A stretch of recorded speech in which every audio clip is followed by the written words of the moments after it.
And as soon as I saw the handwriting, I knew it was from Joyce. And I opened it up, and I read it. I started to cry. And I told my dad, my girl's come back to me, and I'm never going to let her go.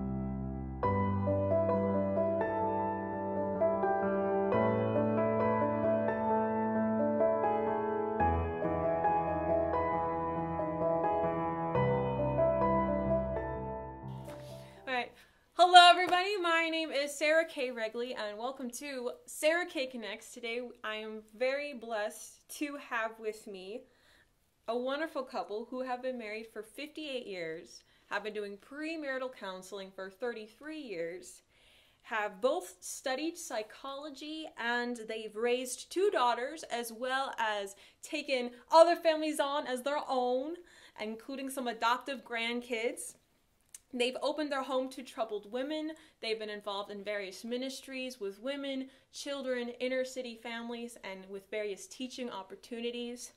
They are the GOAT of relationships, and most importantly, they are my grandparents, everybody. These are Jim and Joyce Klutz. So first of all, I want to ask you guys, when did you meet? When and how did you meet? And when did you know that you were going to marry this other person? We had a blind date to a Navy ring dance, and I went home afterwards and told my mother I had met the man I wanted to marry. Oh, so you knew like that? You were I did. You're just I like, did. Oh, I was he's the very one. impressed.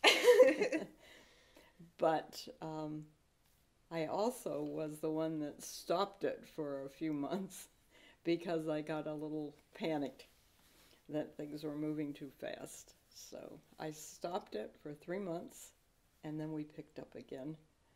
And Jim was willing to take me back. Well, we have to back up some because I needed a blind date because the girl that I had originally invited to this ring dance where I got my class ring decided over Christmas vacation that she was going to get going steady with someone else. So when she came back, she said, I'm sorry, but I can't go to the ring dance with you. So I had a friend who's also a midshipman in the Navy, and his girlfriend was Joyce's sorority sister. And so she said that I have a sorority sister that would be the perfect one for you to date, but she's dating someone else right now. But when she's available, I'll fix you up. So the ring dance was the time that we had that blind date. I didn't know at the time, though, that she had picked me out as the one that she was going to marry someday. I just thought she was a tremendous dancer and we had a good time. But my understanding of who she really was came later. Okay, so when did that happen for you, Grandpa? So for Grandma, it was first date, he's the guy, and then when did you have that moment of I'm gonna marry her? Well, she said she called and stopped the relationship for a while, but the way it started back up again. So on the last day of school before I left for my summer cruise, the mailman was coming, and I told my dad, who had picked me up at school, there may be mail that would sit here all summer if I don't get it, so let's just wait for the mail to come. Well, in that mail was what we finally refer to as a blue letter. It's on blue stationery. And as soon as I saw the handwriting, I knew it was from Joyce. And I opened it up, and I read it. I started to cry. And I told my dad, my girl's come back to me, and I'm never going to let her go. 58 years later. You're here. Isn't that... Still brings tears to my eyes. But now you're making me cry. We're just getting started. Oh my gosh. What would you say has been, over the lifetime, the whole time you've been married, what has been your favorite part about being married? The part you would miss most if you didn't have this other person? For me, I think it's just the togetherness, knowing that I've got somebody that's got my back all the time, and that he's always there, he's always available, he's always willing. That kind of support is amazing. We're big into friendships, and we've been each other's best friend probably for 60 years now. Mm-hmm. And so when you're married to your best friend, you have a dynamic and intimacy that a lot of people don't understand, because they either have a best friend or they have a spouse, but seldom are they necessarily the same person. And so we've been privileged to experience having our best friend for our spouse. Mm-hmm. Why would you say that marriage is still important even in this very modern world that we live in?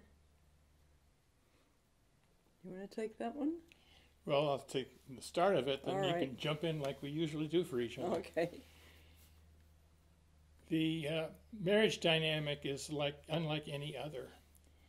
And, of course, when you believe in God as your creator and you know that he created us male and female, he didn't just do that for the purposes of procreation. He also did it because we're made in such a way that we're fitted to be together as a couple.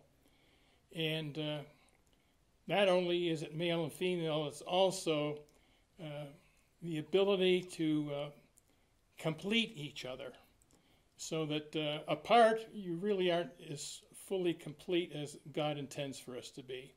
So in marriage, we have the fulfillment of what God has set up.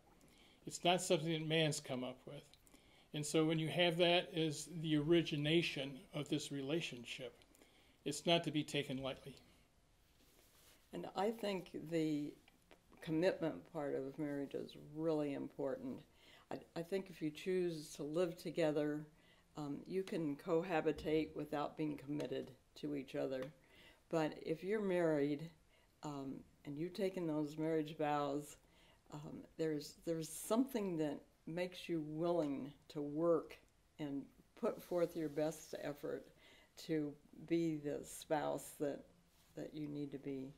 So you would say that living together for marriage doesn't really work to see if it helps? Because I know a lot of people in my generation, a lot of like people who I know, they think of living together as like a pre-marriage, like let's see how it works, let's like kind of test the water, so to speak. Mm-hmm.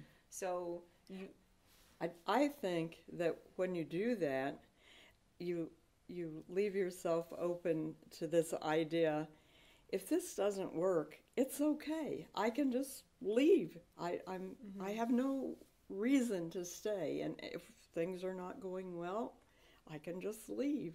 So it's a mentality difference. I think it is. It's more, even if you may be physically daily doing the same routine of going to work, taking care of kids, doing routine chores as a married couple, the mentality of those individuals is different because they never had like their head in the game. You know, like right, they never right. like, this is what I'm going to do. Right.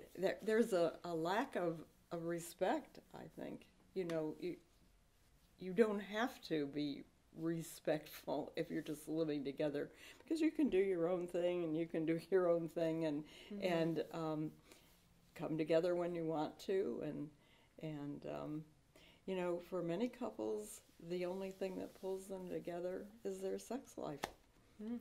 That is true. I've known people who they may be dating somebody and they know that they should break it off with them, but because of the good sex, they just it keeps them attached to someone where they're like, I know I can't have a life with this guy, this girl, but I just, you know, they stuck. So good. Yeah. No, that is very much a real thing. You know, it's interesting because people are willing to work at a relationship when they're trying to build it and get somebody interested in them, and then when they feel the deal's done, And now I don't have to work so hard at this relationship because now we have this understanding we're a couple. And what happens is the intensity of the dynamic falls off because they don't feel like they have to work at it. Marriage is work. Yeah. And it's work every single day. And it even gets more complicated when there's children. Because you have to understand that kids draw their identity from both their parents. That's why they blame themselves if there's a divorce, which is a whole different topic than what we're talking about. But a lot of people don't think about that. They just think about themselves. And if you think about yourself all the time, then you're not going to be a very good spouse. Okay. I've heard a lot of people, I get so many commentary when I talk to people about relationships about there being some ideal age to get married, or this is way too young, or people being sad that they got married when they're older. Like, there seems to be a lot of regret and opinions about your age. So what would you say is an ideal age to get married, or is there?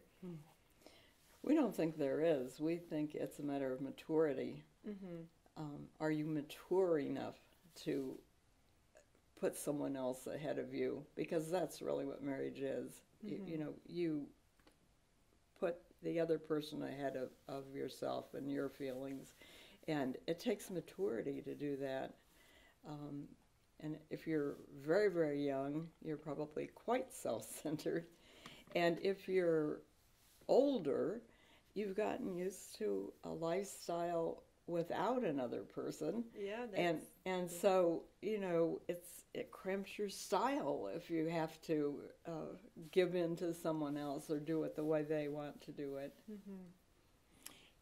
That's a good point, because if you wait too long, then you are set in your ways, and it's hard to be flexible enough to adjust to incorporating somebody else, their values, their priorities, the things that are important to them. And it's kind of like setting up of cement. You know, when it's fresh, you pour it, you can work it, and after it sets in, dries, then you can't do that because it'll break.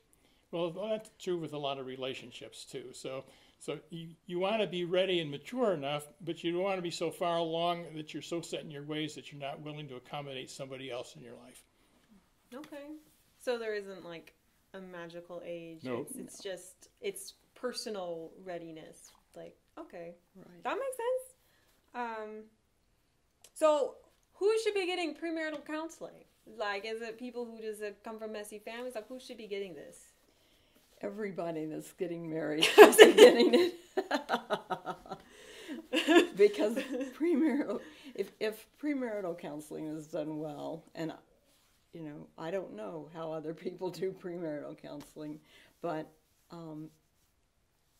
in the premarital counseling that we do, we get into a lot of issues that can be very difficult issues after you're married, because we delve into your family of origin, what the values were there, what you learned in your family of origin, what do you want to take into your marriage from your family of origin, and what do you want to leave behind?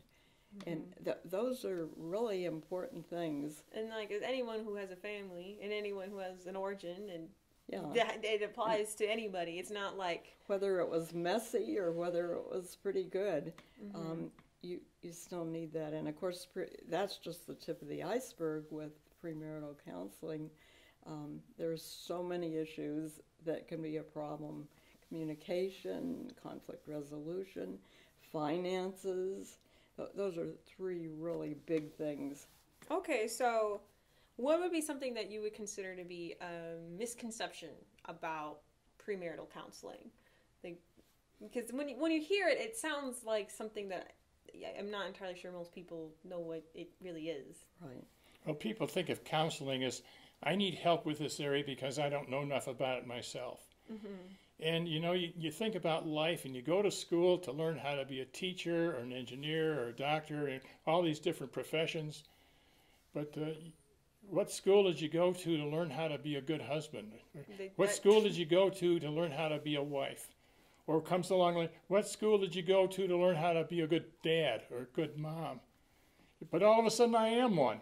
And it's a little late to go to school then, so premarital gets you ready so that you understand what you're getting into when you get married. And premarital basically helps people not get into a bad marriage. It's a little late to find out that you're not a good fit for each other after you're married.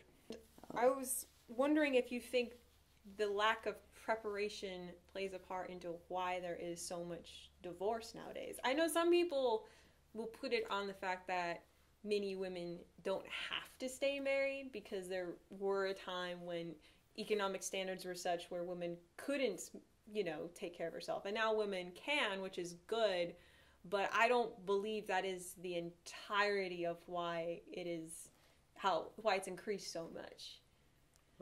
Right. What I find is that people decide to quit on a marriage because they're not really committed to it, to the where they're willing to give what's necessary so that a relationship will hold. I've heard people say, well, relationship is 50-50. Well, the problem with 50-50 is there's no overlap, because we're not always going to give 50. Sometimes it's going to be less, sometimes more. But you need a lot of overlap, because sometimes we're not at our best, and sometimes we're better than our best, if that's possible. But this is a dynamic that is alive. It's not something that is static and is always the same. It keeps changing, and that's why it takes adjustment. That's why it takes work, because you've got to be sensitive to what the other one needs, not just what you want. No, that makes a lot of sense. And I oftentimes hear people say they broke up or got a divorce because their spouse changed. Like, that'll be the thing they say, oh, they changed. But it's good that you notice that you're always going to be changing. It's if you are conscientious and flexible and looking out for your spouse throughout the change, so you're changing together, because like 20-year-old guy is not going to be the same as a 50-year-old version of himself. Like, they're not. That's just not how people are, whether he's married or not. So it's are these two people, like, are they loving each other enough to continue to grow? Right. Many people in my generation say they don't want to get married because they don't want, like, the government interfering with their relationship. They feel like love is love. You can be committed and have a marriage-like relationship without it being like getting the government involved. And I honestly, in my heart of hearts, I don't fully believe people who say that. Why do you think people in their heart of hearts don't want to? Like, I think there are many reasons. I've talked with seniors who really feel like if they get married, they're going to lose a lot financially. Okay. Because of the way the laws are written. And a lot of people will write up, what do you call those? Prenuptial agreements. Yeah. And people will do that to try to cover that issue. But I think with the young people, I don't think the government plays a huge part in that. I mean, you decide, am I going to do my taxes with my spouse, or am I going to do them separately? And you make those decisions. But we believe that you should put as many things together as you can. The internet is a crazy space. I recommend you avoid it. But I often look into what are common themes I see in the internet, in the space that I talk about. And there's a lot of really damaged men and women out there who will say, they're like, no, you should never put your stuff together. Women are only out there to take everything, to like leave you divorced, to take half of your stuff, and people are just trying to protect themselves, and women do the same thing. They'll be like, oh, always make sure you got your own money, always make sure you got keep some saved away, you never know. And it's like always this like combative thing. But what it sounds like you're telling me is you have to join everything together, or else you're not even having that relationship. Right. It's not even, you're not having the oneness because you won't allow yourself to. Like, a lot of people emphasize the coming together of physical bodies when they think of marriage. We think of it more in terms of blending of heart.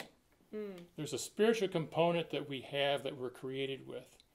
And marriage is a lot more involved with what comes from inner beauty, not what comes from all the external stuff that you see in the social media today.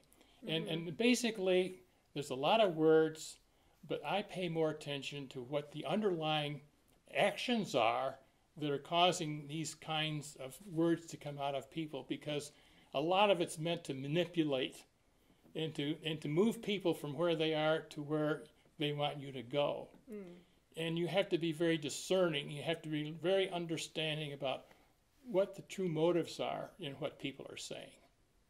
So those things that we do in marriage are primarily the heart. It's what you're willing to do for the other person, instead of always focused on what I want. I want what I want when I want it. And it's all about me instead of us. So I've heard many business leaders and relationship gurus, and they will talk about marriage as a type of investment. And when people are looking at statistics and seeing that many of the top company owner, Fortune 500 people usually are married, and they think of it as a type of investment, what would you say to like that kind of mentality? You agree, disagree, sort of? Like, I wouldn't call it an investment. okay, so no, you wouldn't call it investment? I wouldn't call it. Investment is usually where you put something that is valuable so you can earn more with it. It's a way of compounding interest. It's a way of making more money than if you just had it sitting someplace in a piggy bank or something like that. It's not growing. So from the standpoint of growth, that's a dynamic. That's an organic type of a product, instead of just an inanimate object that doesn't have any life to it. So marriage is definitely an organic, growing type of thing. And for a successful marriage, inevitable change comes, and you have to make sure that you're growing together and not apart. And if people don't work at marriage, they find out that their lives grow apart as they get older. That's why it takes work, because to stay with somebody, you've got to be in sync with them. And therefore, you have to be aware of where they are, not just who they are. So you would say you think of it more as someone who you grow with, not like partner, like a partner, not like an investment. Like, we will get X more, whatever, because I'm with you.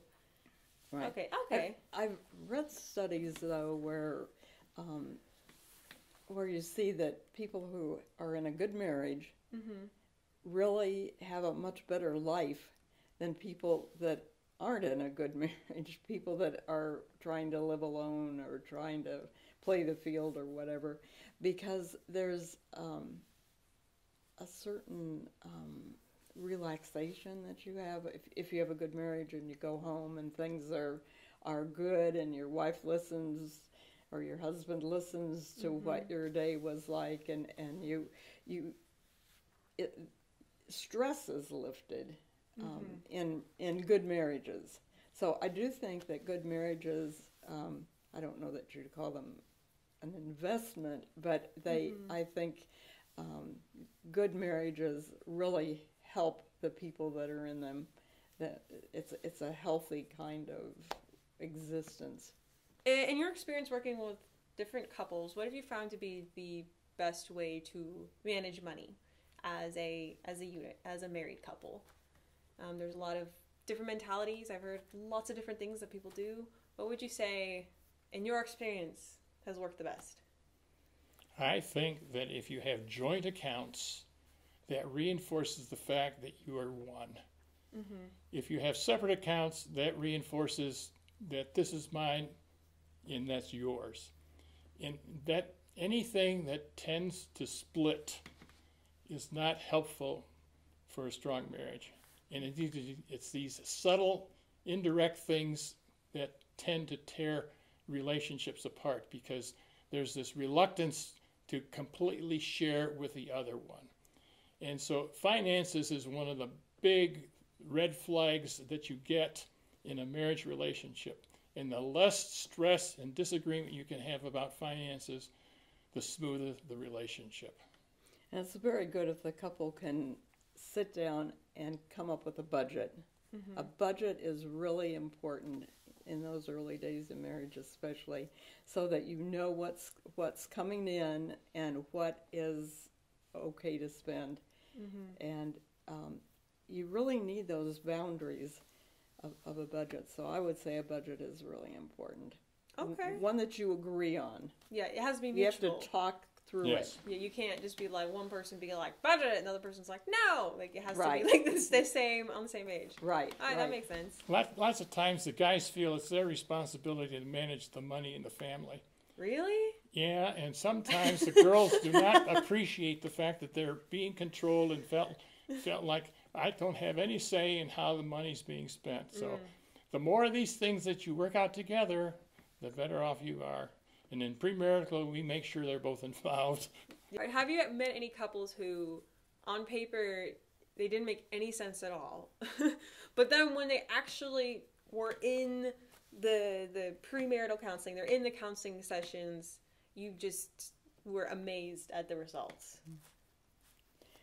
We shared with you a situation where we didn't do the premarital, but where we offered to do some post-marital counseling because they hadn't had any premarital. And it was a very difficult situation. It was a couple who had met online, and he was, we weren't sure where he was from. You guys said like Africa. Africa, someplace in Ethiopia or Africa, something, yeah. Ethiopia. Yeah. Anyway, and she was Caucasian, and you know, from the very nitty-gritty things like he liked everything fried and she didn't want anything fried because she was trying to diet, and money was a huge factor. There were college debts, and then the big thing was he didn't even have a green card or anything like that.